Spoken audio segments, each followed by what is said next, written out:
이슈토크입니다. 21대 총선이 다가오면서 유권자들의 선거에 대한 관심도 높아지고 있습니다. 선거관리위원회에서는 모든 유권자들이 소중한 한 표를 행사할 수 있도록 투표 환경을 조성하는 등 다양한 방식으로 지원하고 있는데요. 오늘 이슈토크에서는 유권자들이 유의해야 할 사항 등 투표 관련 궁금증을 해소하는 시간을 가져보도록 하겠습니다. 부산광역시 선거관리위원회 황성민 홍보과장과 함께합니다. 안녕하십니까? 네, 반갑습니다. 네, 반갑습니다. 이제 선거가 정말 얼마 안 남았습니다. 네. 투표율은 사실 부산 지역 같은 경우는 선거 때마다 좀 낮게 나온다는 이야기들이 많이 나오고 있는 상황인데요. 네. 역대 부산 지역의 투표율 먼저 좀 짚어주시죠. 네, 투표율과 관련해서 제가 준비한 자료를 좀 보여드리면서 설명을 드리도록 하겠습니다. 네. 예, 여기 보시면 또 2008년 총선부터 12년 또 16년 총선 자료가 이렇게 나오고 있는데 12년도 19대 총선에서는 부산 지역이 전국 투표율보다 조금 높았습니다만 거의 2008년 또 2016년 총선에서는 낮습니다. 네. 그리고 2017년 대통령 선거와 또 2018년 또 지방선거에서도 전국 투표율보다 조금씩 낮게 나오고 있습니다. 네네. 예, 투표율은 또 여러 가지로 영향을 받고 있는데 네. 예를 들어서 도시 지역이냐 농촌 지역에 따라서 차이가 좀 있을 수 있죠. 네네. 그리고 또 지역적 특성에 따라서 특정 정당에 대해서 강한 또 지지를 보는 경우도 또 차이가 보일 수도 있고 네네. 또 선거 구도가 여야 간에 또 박빙으로 형성되느냐 또 쟁점이 있느냐 여부에 따라서 달라질 수도 있고 네. 날씨에 또 영향을 받을 수 있습니다. 이런 여러 요인이 변수로 될 수 있는데 이번에 코로나19도 네. 투표율에 중요한 변수가 될 수 있을 것 같습니다. 네. 그렇지만 우리 국민들이 안심하고 투표할 수 있도록 투표소 방역과 또 투표 참여 홍보에도 최선을 다하고 있습니다. 네, 알겠습니다. 이번 주 금요일이죠. 10일부터 이제 21대 총선 사전 투표가 시작이 됩니다. 지정된 선거일에 투표할 수 없는 유권자들을 위해서 이 사전 투표제가 실시가 된 건데 어떻게 진행이 되는 건지 좀 설명해 주시죠. 네, 말씀하신 대로 사전 투표는 또 선거 당일날 뭐 일이 있어서 다른 데 또 출장을 가게 돼서 해당 지정된 투표소 투표를 할 수 없을 때 사전투표 기간 중에 전국 어디에서나 투표를 할 수 있는 그런 제도입니다. 사전투표를 하기 위해서는 별도 신고가 필요 없습니다. 네네. 신분증만 있으면 전국 읍면동별로 하나씩 설치되어 있는 사전투표소 중에서 자신이 가장 가까운 곳에 가서 투표를 하시면 되겠고 사전투표 기간은 4월 10일과 11일 이틀간입니다. 그리고 투표 시간은 선거 당일 투표 시간과 똑같이 아침 6시부터 저녁 6시까지입니다. 네. 사전투표는 보통 주소지 안에서 할 경우는 관내 사전투표를 하고 주소지 밖에서 하는 경우를 관외 사전투표라고 합니다. 물론 우리 선거인들이 이런 관내 관외를 굳이 구분해서 할 필요는 없습니다. 왜냐하면 사전투표소에 가시면 우리 투표사무 안내 요원들이 어디에서 오시냐고 여쭤보면 그러면 자기 지역을 이야기해 주면 어떻게 동선을 안내해 줍니다. 그러면 동선을 따라가서 신분증을 제시하면 투표지를 받고 그래서 기표를 하시면 되겠습니다. 그리고 관외의 경우에는 투표지 외에도 투표용지 외에도 해송용 봉투를 하나 더 받게 됩니다. 예, 해송용 봉투에 기표지 투표지를 넣어서 그래서 봉함하고 투표함에 넣어 두시면 되겠습니다. 그리고 이 사전 투표가 끝나면 이 사전 투표함은 관할 선거관리위원회에서 CCTV가 설치된 별도의 장소에 보관해 뒀다가 선거일에 개표소로 이동해서 같이 개표를 하게 됩니다. 그러니까 10일과 11일 올해는 이 이틀 동안 사전 투표가 진행이 되고 전국 어디에서나 혹시나 내가 출장을 가서 우리 지역에 없다고 하더라도 10일과 11일을 이용해서 사전 투표를 하시면 된다는 말씀이었습니다. 맞습니다. 또 이 사전 선거제도 외에도 사실 뭐 집에서 우편으로도 투표할 수 있는 뭐 거소 투표제도 있고요. 여러 가지 투표 방식이 있는 걸로 알고 있습니다. 어떤 방법들이 있는지 또 어떻게 이루어지는지도 구체적으로 설명 좀 해주시죠. 네, 우리 국민들의 소중한 주권을 또 행사할 수 있도록 다양한 좀 방법이 있습니다. 먼저 거소투표에 대해서 말씀드리면 거소투표는 몸이 불편해서 사전투표소나 투표소에 직접 찾아가서 투표할 수 없는 우리 유권자분들이 우편으로 투표를 할 수 있는 방법입니다. 거소투표를 하기 위해서는 3월 24일부터 3월 28일까지 거소투표 신고 기간에 신고를 하셔야 되고 그때 신고를 하신 분들한테는 투표용지가 각 가정이나 병원 같은데 거주하는 곳으로 배부가 됩니다. 예, 그때 기표를 해서 네. 다시 우편으로 등기 우편을 발송하시면 되겠습니다. 그러니까 사전 투표 같은 경우는 신고와 별도의 신고가 필요 없지만 네네. 거소 투표의 경우에는 정해진 기간 내에 미리 신고를 해야 되는군요. 예, 미리 신고하신 분들에게만 거소 투표 용지가 발송되기 때문에 신고가 필요한 상황이고, 그 다음에 재외 선거 제도를 말씀드리겠습니다. 재외 선거는 국외에 이제 출장을 간다든지 네. 또 해외 유학생, 또 해외 여행객, 그리고 상사원 주전 이런 분들, 그리고 또 다른 나라의 영주권을 갖고 있는 그런 재국민들이 제 공간에 설치되어 있는 제 공간 투표소에서 투표를 하는 제도인데 이번에 안타깝게도 또 코로나19 영향으로 상당수의 제 공간에서 투표 사무를 좀 중지해가지고 많은 또 재국민들이 참정권을 행사하지 못하는 그런 경우도 생겼습니다. 그렇지만 또 다수의 또 재국민들은 소중한 주권을 행사해 주셨고, 마지막으로 선상투표에 대해서 설명을 드리면, 선상투표는 원양 어선이나 또 외항 여객선, 외항 화물선을 타고 있는 우리 선원들이 먼 바다야 배 위에서 팩스를 통해서 선상투표 신고도 하고 또 선상투표도 하는 그런 제도입니다. 지난 4월 7일부터 10일까지가 저 선상투표 기간입니다. 그래서 이때 배 위에서 마련된 기표소에서 기표를 하고, 제가 자료를 하나 준비했는데 보여드리면서 설명해 드리겠습니다.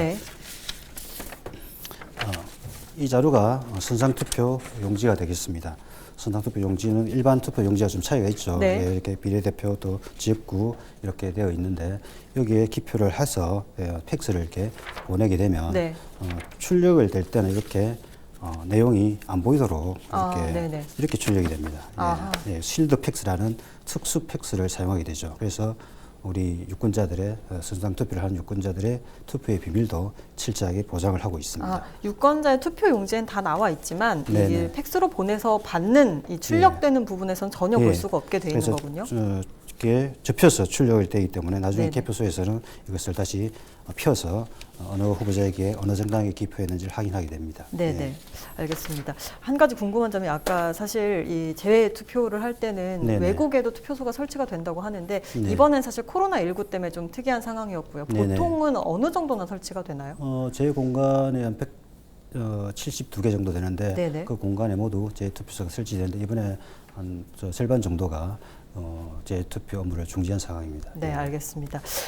이 코로나19 이야기가 또 나온 김에 이야기를 좀 해보겠습니다. 사실 코로나19 영향 때문에 총선에 대한 이 관심도가 물론 관심은 다들 있으시지만 조금은 떨어진 게 사실인 것으로 확인이 되고 있습니다. 그래서 투표율이 아무래도 좀 저조하지 않겠느냐라는 전망들이 나오고 있는데, 아무래도 이 유권자들의 관심과 참여를 독려하는 게 참 중요하지 않을까 싶거든요. 부산 선관위에서는 이를 위해서 어떤 활동들을 좀 하고 있나요? 뭐 후보자들도 좀 마찬가지인 것 같습니다. 이 코로나 때문에 선거운동도 예년처럼 활발하게 하지는 못하고 있는 상황이고, 저희 선거관리위원회에서도 유권자들 직접 만나는 그런 홍보 캠페인도 좀 제대로 못하고 있는 상황입니다. 그렇지만 또 어려운 상황에도 불구하고 나름 저희가 좀 준비한 대로 최선을 다해서 홍보를 하고 있는데, 몇 가지 좀 보여드리면서 설명해 드리겠습니다. 이것은 우리 지역의 대표 기업이라 할 수 있는 대선주조, 대선주조하고 업무 협약을 해서 대선주조 소주병 200만 병에 투표로 술술 풀리는 대한민국, 이런 문구를 넣어가지고 유권자들에게 홍보를 하고 홍보를 했습니다. 그리고 지금도 음식점이라든지 이런 데 가시면 저희 문구를 확인할 수 있습니다. 다음으로 저희가 부산 같은 경우에는 좀 다른 지역보다 바다가 좀 아름다운 도시이지 않습니까? 맞습니다. 그래서 이렇게 바다를 또 배경으로 아름다운 또 이 장면을 연출했습니다. 저희가 서핑 동호회라든지 카약 동호회 회원분들과 또 합동으로 이렇게 홍보 퍼포먼스를 펼쳐서 투표에 참여하자는 메시지를 전달하기도 했습니다. 실제 시민들과 함께 하는 거군요. 그때 동호 회원들이 다 시민들이고 시민들도 일부 그 목격을 했습니다만, 지금은 대면 홍보가 좀 제한되기 때문에 저희들이 이런 활동을 언론을 통해서 많이 홍보를 하고 있는 상황입니다. 그 밖에도 우리 또 유명인이라든지 또 스포츠 스타들을 또 동영상에 출연시켜서 투표 참여 메시지를 또 전달하고, 그리고 온라인이나 이런 것을 온라인 콘텐츠나 카드, 뉴스 이런 것을 만들어서 유권자들에게 좀 더 쉽고 재밌게 투표 참여를 또 안내하기도 했습니다. 그리고 각 기관 단체에도 각 기관 단체가 갖고 있는 홍보 매체를 통해서도 우리 국민들 또 소속기관, 산하기관 직원들에게 투표에 참여할 수 있도록 영상이라든지 어문 같은 것을 보내서 투표 동의를 해달라고 적극적으로 요청을 하게 됐습니다. 네, 말씀하신 것처럼 사실 지금 대면 홍보가 좀 어려운 상황이기 때문에 이런 홍보 매체를 좀 잘 활용해서 자주 노출을 시켜야지 유권자들의 관심도도 좀 올라가지 않을까 하는 생각이 좀 듭니다. 이 후보들이 어떤 공약을 가지고 있는지, 임기 내 어떤 걸 이루겠다 하는 거를 정책들을 이야기를 많이 하잖아요.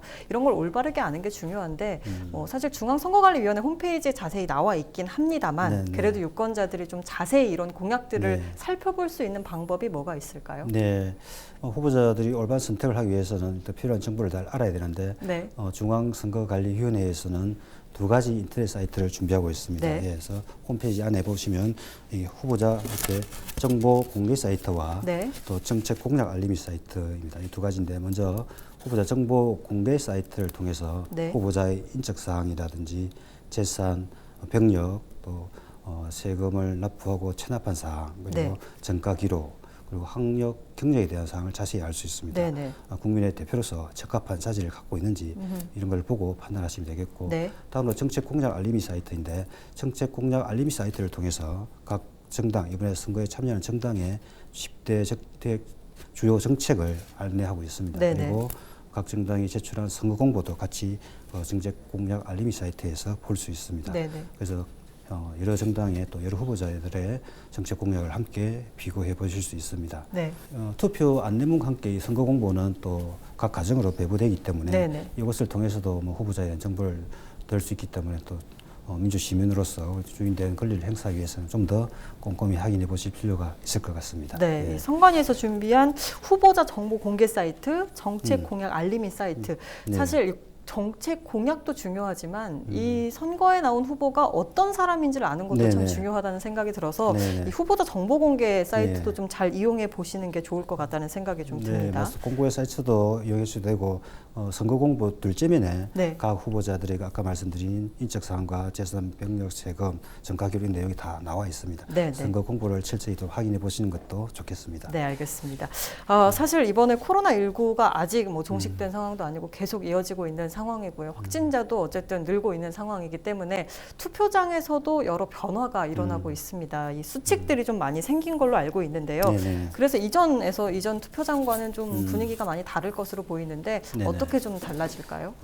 코로나19 영향으로 다중이 모이는 장소에서 우리 유권자들이 좀 모이는 걸 꺼려하기 때문에 이번에 투표소 가는 게 좀 걱정을 하고 있는 분들도 있는 것 같습니다. 걱정하지 마시고 투표소를 좀 방문해 주시면 고맙겠습니다. 그리고 저희가 철저하게 투표소 방역과 위생 관리를 했기 때문에 안심하고 투표를 오시면 되는데 지난번 중앙선거관리위원회에서 우리 국민들이 투표에 참여하기 위해서는 필요한 행동 수칙을 10가지를 발표했습니다. 그중에서 제가 필요한 걸 몇 가지만 설명을 드리면서 새로운 투표 풍경을 좀 말씀을 드리겠습니다. 투표소는 이렇게 좀 지켜주시면 좋겠는데 우선 다른 선거와 마찬가지로 일단 신분증이 있어야 합니다. 신분증, 공공기관이 발행한 사진이 부착된 신분증이 있어야 본인 확인이 가능하고 투표를 할 수 있고 이거는 다른 선거와 마찬가지겠죠. 그 다음에 마스크를 착용해 주셔야 되겠습니다. 마스크를 꼭 착용하셔서 본인 건강은 물론 다른 사람의 건강까지 함께 배려하는 그런 성숙된 시민의식을 보여주시면 고맙겠습니다. 다음으로 체온 측정입니다. 투표소에 가시게 되면은 발열 체크를 꼭 하게 됩니다. 발열 체크를 해서 이상이 없으신 분들은 손 소독제를 바르고 또 일회용 비닐 장갑을 끼고 투표를 하게 됩니다. 혹시 체온 측정에서 좀 이상이 37.5도 이상이 나온다든지 또 호흡기 증상이 있는 분들은 별도로 마련된 임시 기표소에서 투표를 하게 됩니다. 그리고 또 투표소 안팎에서는 유권자들 간의 어떤 간격을 2m 이상씩 유지를 해서 줄을 서 주셔야 되겠습니다. 그래서 투표소에 가면 오랜만에 또 만난 분이 있을 수도 있는데 이번 선거만큼은 좀 대화를 좀 자제해 주시기를 당부드립니다. 이 발열 체크도 하고 사실 소독도 하고 일회용 장갑도 끼고 혹시나 열이 좀 높게 나오신 분들을 위한 다른 투표 장소도 마련이 되어 있다고 하니까 유권자분들은 너무 걱정하지 마시고 꼭 소중한 한 표 행사해 주시면 좋겠습니다. 또 이번 선거에 다른 점이 있죠. 작년에 선거법이 개정이 되면서 이번 선거부터는 만 18세 유권자들이 생겼습니다. 우리 학생들이 이제 고3 학생들, 생일이 지난 학생들부터 투표를 할 수 있게 됐는데 사실은 이 개학이 원래대로 됐으면 학교에서 선거 관련 이런 정보들도 얻을 수 있고 교육을 받을 수 있었을 텐데 지금 그 부분이 좀 걱정입니다. 우리 학생들이 좀 잘 알고 투표를 했으면 참 좋을 텐데 아직 모르는 학생들도 있을 거고요. 자세히 어떤 건지 모를 학생들을 위해서 좀 알려주고 싶은 부분이 있다면 어떤 부분일까요?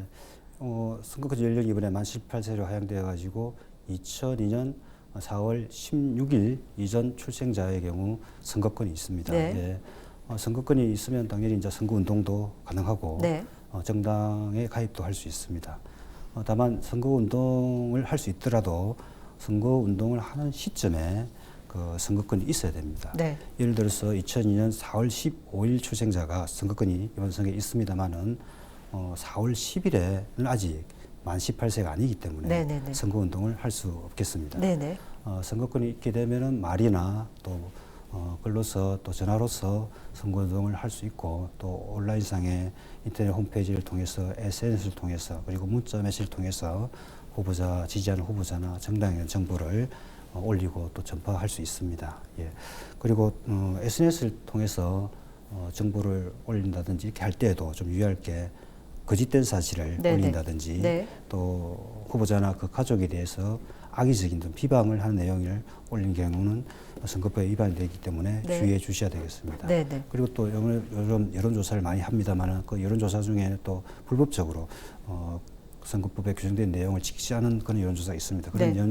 그런 여론조사를 많이 옮긴다든지 이런 경우 위반이 될 수 있고 또 오프라인 상에서는 또 후보자들을 뭐 지지하더라도 지금 신고된 선거 상호만이 후보자를 표시한 내용의 복장을 하고 옷을 입고 선거운동을 할 수 있습니다. 그래서 그런 신고된 사무원이 아닐 경우에는 후보자 표시물 같은 것을 착용하시고 선거운동을 하시면 안 되겠습니다.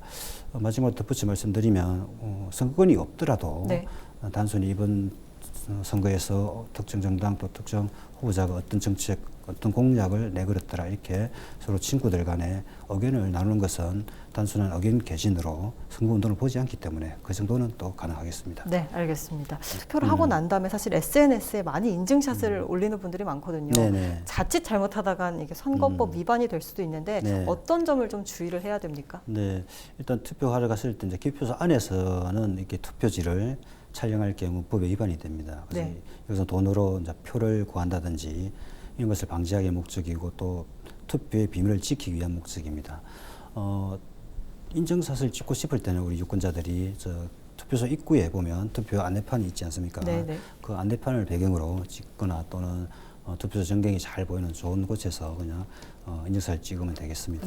그리고 인증샷 찍을 때는 이렇게 엄지척이라든지 V 표시 또는 이렇게 하트 표시 이런 것은 다 지금 허용이 되고 있습니다. 그런 걸 통해서 인증샷 찍으셔가지고 또 지인들한테 공유를 하게 될 경우 지인들과 오랜만에 또 소통도 하고 또 투표도 권유하는 그런 일석이조의 효과가 있기 때문에 적극 권장해드리고 싶습니다. 원래는 금지되어 있었던 부분인데 허용이 됐군요. 지금 손가락 하트라든지 이런 엄지척, 기존에는 기호 표시가 연상이 된다고 제안을 했었는데 지금은 다 허용이 되고 있습니다. 그리고 그 밖에도 투표소에서 조금 더 유의될 부분을 말씀드리면 투표소에 갔을 때는 지역구 투표 용지와 또 비례대표 용지를 받지 않습니까?